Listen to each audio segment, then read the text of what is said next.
May I come in? Yes, please do.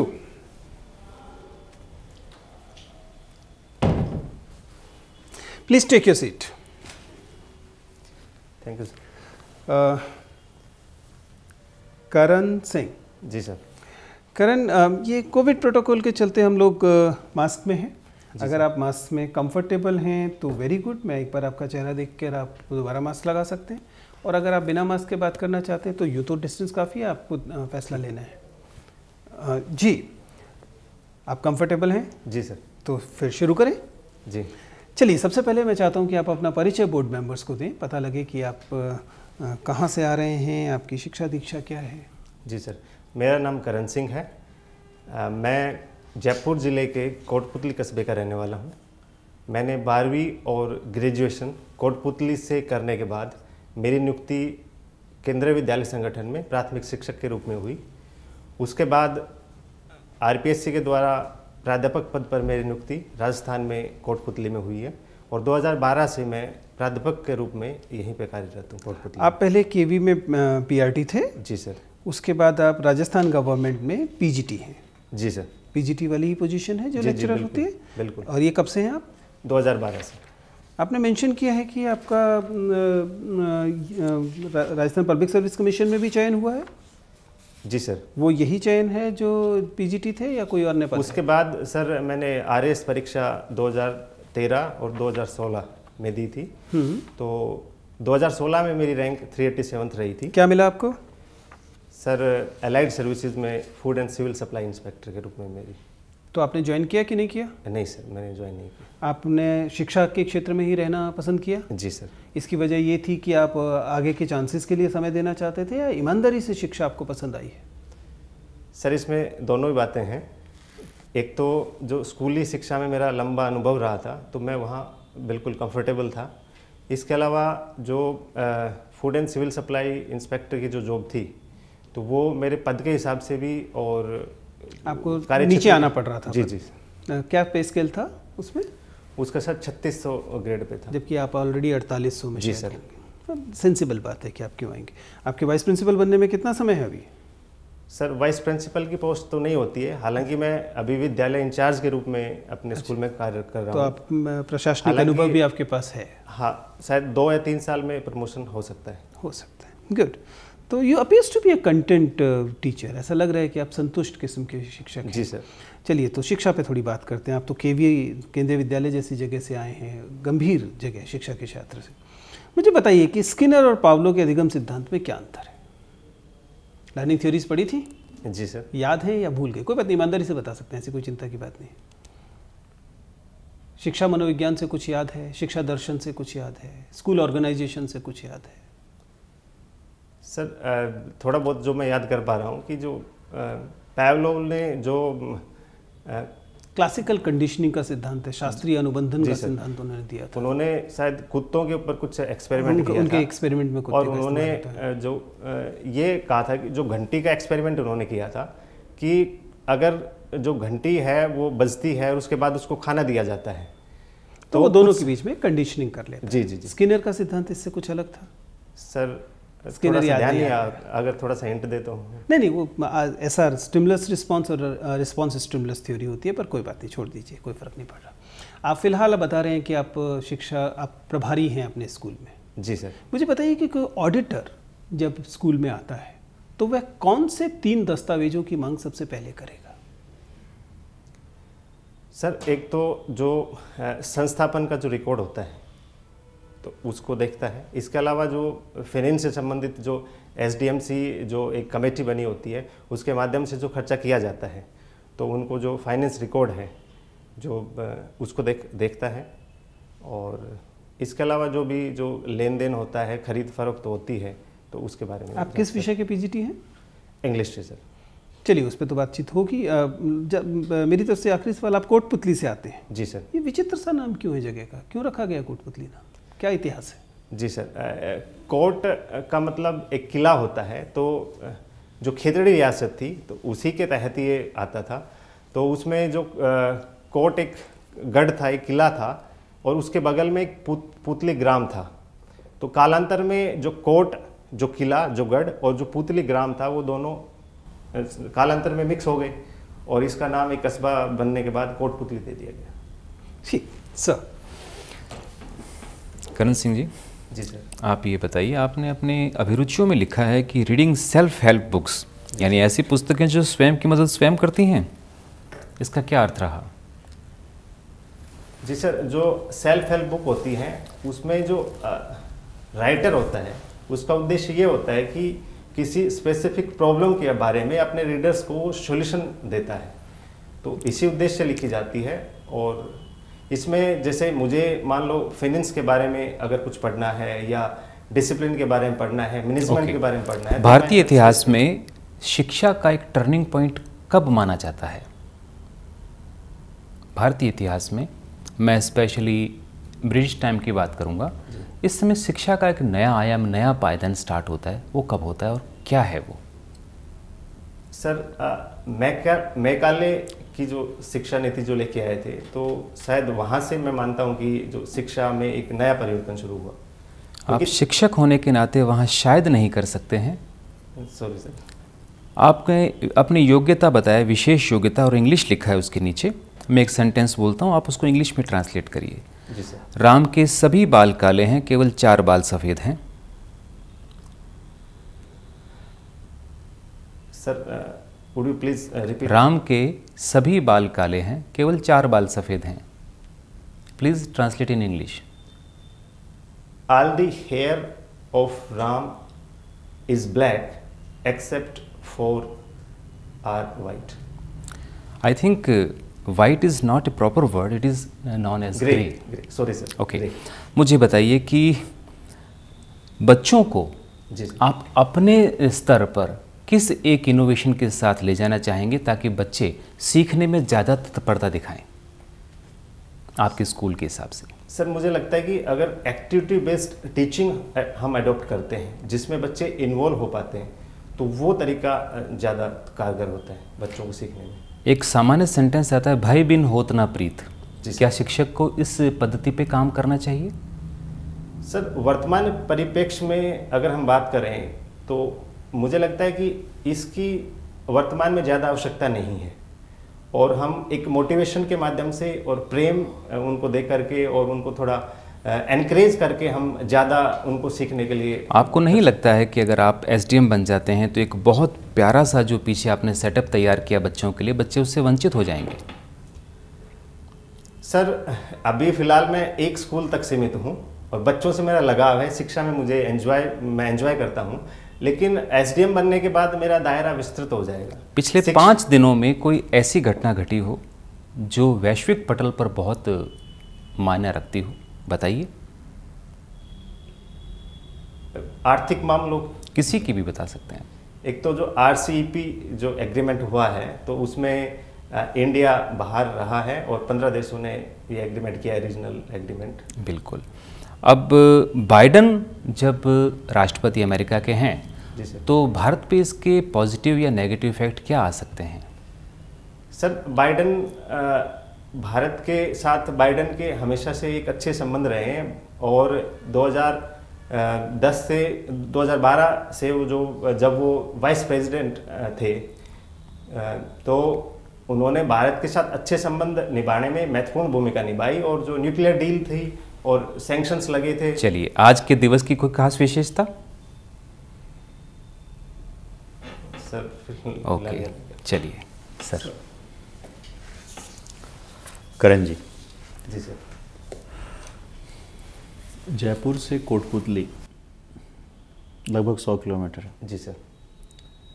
आप आए होंगे, रास्ते में समस्याएं भी आई होंगी और सबसे बड़ी समस्या आई होगी ट्रैफिक की। जी सर। इसको समाप्त करने के लिए कोई सुझाव हैं आपके पास? 2 पॉइंट सिर्फ। क्योंकि एक मिनट, क्योंकि ये जो हाईवे अपना जो है बहुत लंबे समय से लंबित ही चल रहा है। जी सर।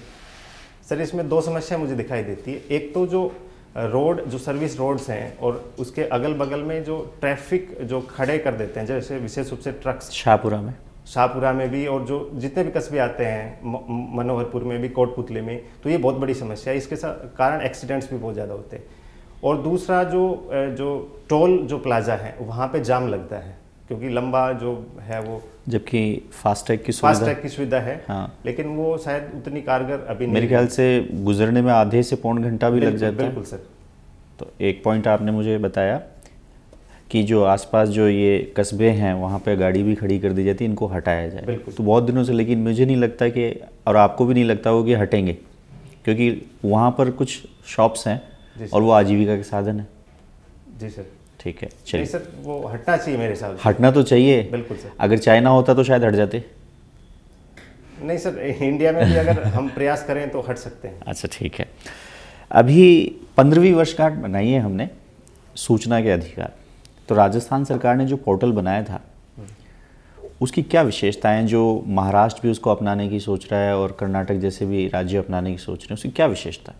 सर, एक तो उसमें ऑनलाइन जो लॉज, कंप्लेन लॉज करने का या इंफॉर्मेशन प्राप्त करने की जो प्रक्रिया है वो रखी गई है। दूसरा, इसके अलावा इन्होंने उस पोर्टल पे जो बेसिक जो इंफॉर्मेशन है सभी डिपार्टमेंट से संबंधित, ताकि लोगों को जरूरत ही ना पड़े इंफॉर्मेशन लेने की, तो वो बेसिक इंफॉर्मेशन उपलब्ध कराई गई। अभी केंद्रीय सूचना आयुक्त कौन है?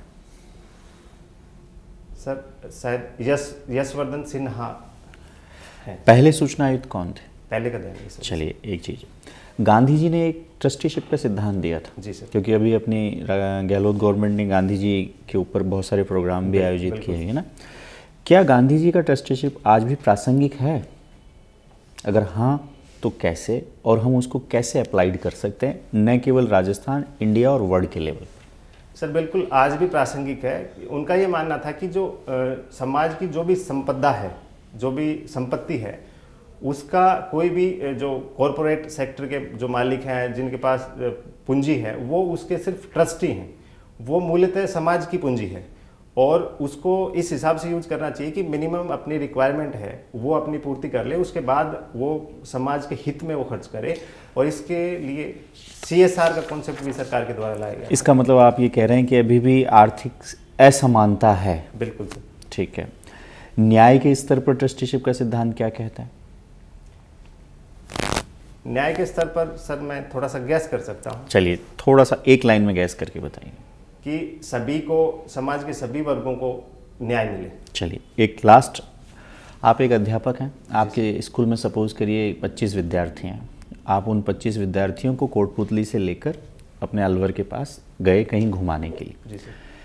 काउंट करके गए, घुमाया, काउंट किया, एक विद्यार्थी कम मिला, 1 घंटा हो गया, 2 घंटा हो गया, आप ढूंढ नहीं पा रहे, आप वापस अपने पोजीशन पर आ गए, यानी जहाँ से गए थे। अब आप उनके अभिभावकों को क्या जवाब देंगे और पहली आपकी प्रतिक्रिया क्या रहेगी कि एक बच्चा मिसिंग है? सबसे पहले तो सर पुलिस में कंप्लेन लॉन्च करी जाएगी, मिसिंग रिपोर्ट, और उसके साथ साथ फिर अभिभावकों को तुरंत सूचित किया जाएगा उस सूचना के बारे में कि हम वहाँ गए थे तो आपका जो बच्चा है वो मिसिंग है।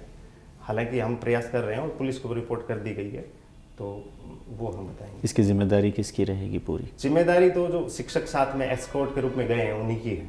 सर। ओके, करण जी, ये बताइए कि मान लीजिए आप कोटपुतली की SDM हैं, 2000 वैक्सीन कोविड की आपको दी गई हैं केवल, और आपके पास केवल 2000 कोविड वैक्सीन और पूरा कोटपुतली आपके जिम्मे है, पूरे सब डिवीज़न, कैसे बांटेंगे? किसे देंगे, किसे छोड़ेंगे?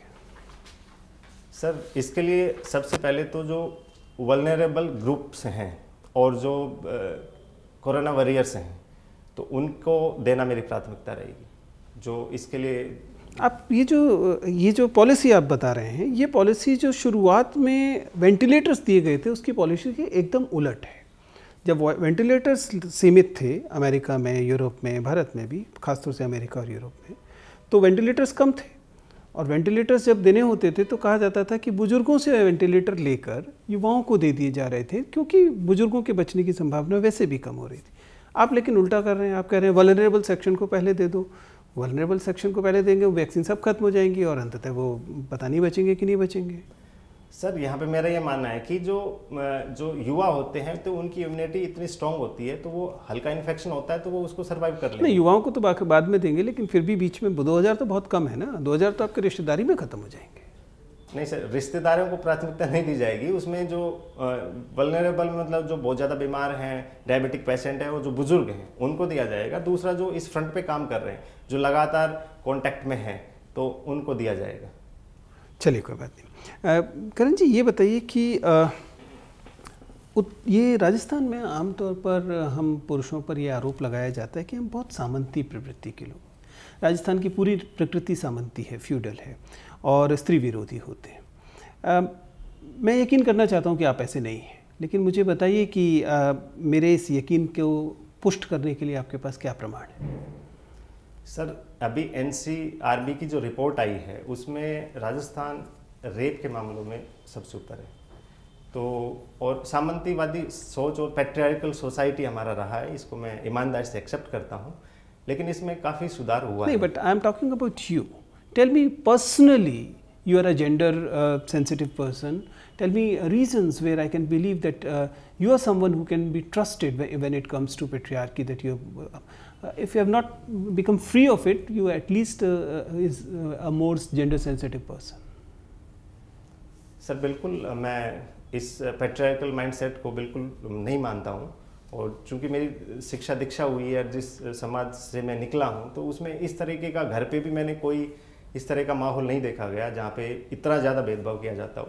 हाँ, थोड़ा बहुत है, लेकिन मेरी शिक्षा और जो अनुभवों के दौरान, पढ़ाई लिखाई के दौरान मेरा माइंडसेट पूरा चेंज हो चुका है और मैं पूर्णतया लैंगिक समानता का समर्थक हूँ। ठीक है करण, आपसे बात करके मुझे अच्छा लगा। आपका इंटरव्यू समाप्त होता है, आप जा सकते हैं। Thank you sir. जी करण, क्या स्कोर था आपका इंटरव्यू में जब आपका सिलेक्शन हुआ? 56 marks out of 100। Not bad, but आपकी एक्सपेक्टेशन क्या थी? कितना फ़र्क पड़ता अगर मान लीजिए 60-65 होते तो? तभी बहुत ज़्यादा फर्क पड़ जाता सर। बहुत फर्क। कितने से अंतर आ रहा था प्रॉपर STM आने में?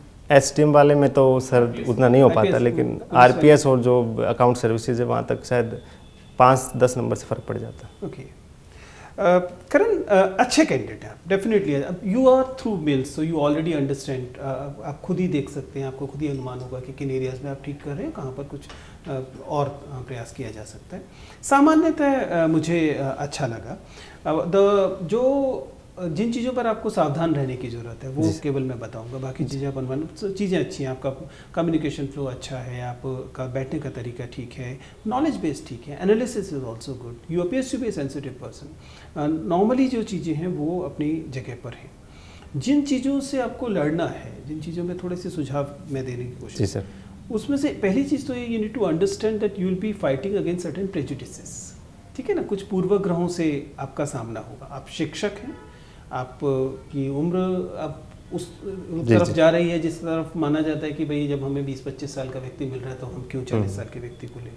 तो एक वो फैक्टर, तो वो एक प्रेजुडिस होगा। मैं ये नहीं कह रहा वो पॉजिटिव होगा नेगेटिव होगा। तो बोर्ड मेंबर्स को आपको ये अपने डायरेक्ट कह नहीं सकते आप इस बात को जब तक पूछी नहीं जाएगी, लेकिन अपने नॉन वर्बल कम्युनिकेशन से इस बात को इंडिकेट करना है कि दीज ईयर्स जो आपने दिए हैं अपने जीवन में, they have brought something to your life rather than आपकी एनर्जी लेने के। ठीक है ना, तो ये सब्टल वेज हैं। कुछ जैसे मसलन आप थोड़ी सी एनर्जी के साथ बात करेंगे, थोड़ा सा और एनालिटिकल तरीके से बात करेंगे, जो कि आप अच्छे से कर रहे हैं। कम्युनिकेशन में 2 चीज़ों पे काम करेंगे। हैंड मूवमेंट आपको मालूम है कि आपका बहुत ज़्यादा है।